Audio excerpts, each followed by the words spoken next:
Adaora's life looked perfect from the outside. At just 28, she had built a beauty empire from scratch. Salons across Lagos, skincare products in boutiques from Abuja to Accra, and 3 houses to her name. She was stunning, soft-spoken, and generous. People called her Queen Ada. But behind the doors of her Banana Island mansion, she was slowly disappearing. Her husband, Chief Ifeanyi, was a man of appearances.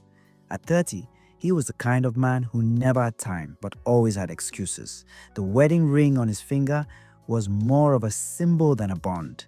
He flaunted Adaora's money, drove her cars, wore designer akbadas, and took pride in being called husband to the queen. But love, that had long died in their home. Adaora first noticed the lipstick stain on his white kaftan. Coral pink, not her shade.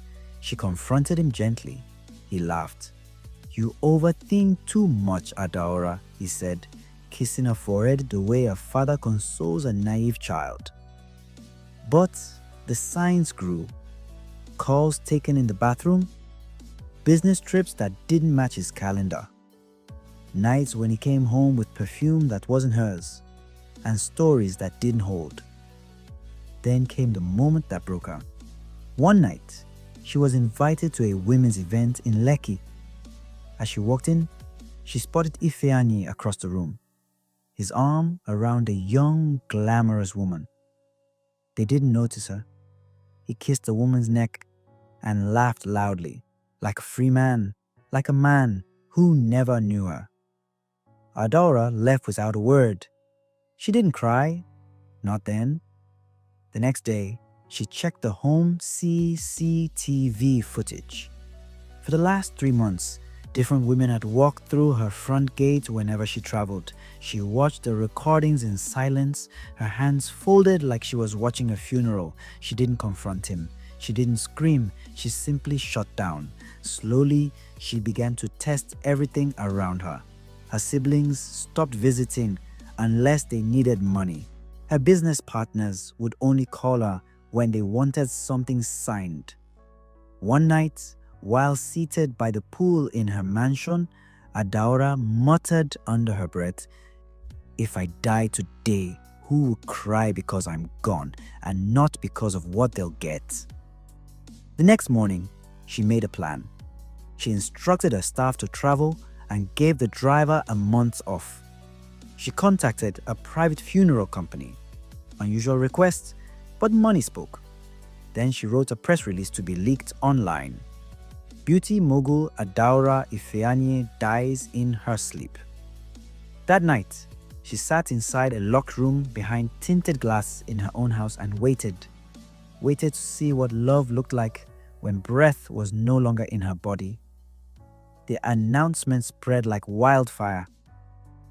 Adaora Ifeanyi, beloved businesswoman and founder of Ada Lux Empire, has died in her sleep. It hit social media by 7 a.m. and by 10, her home was flooded. The first to arrive was her husband, Chief Ifeanyi. Dressed in a black designer kaftan with gold embroidery, he walked in with the confidence of a man attending a press conference, not a funeral. He glanced briefly at the covered body in the living room, her form lying still beneath a white silk sheet. He didn't cry. Instead, he sighed, rubbed his hands together, and turned to the few staff members who had been called back to manage the service. "Let's keep things simple," he said calmly. She always hated noise. Then came the smirk. He pulled out his phone and began making calls. "Yes, the house in Ikoyi is now free," he said into the phone, walking toward the window. "Yes, we'll push the wedding to the end of next month. It's too soon for public display, but I want everything planned." Adaora, listening from behind the tinted divider in the next room, could barely breathe. She recognized the voice on the other end of the call.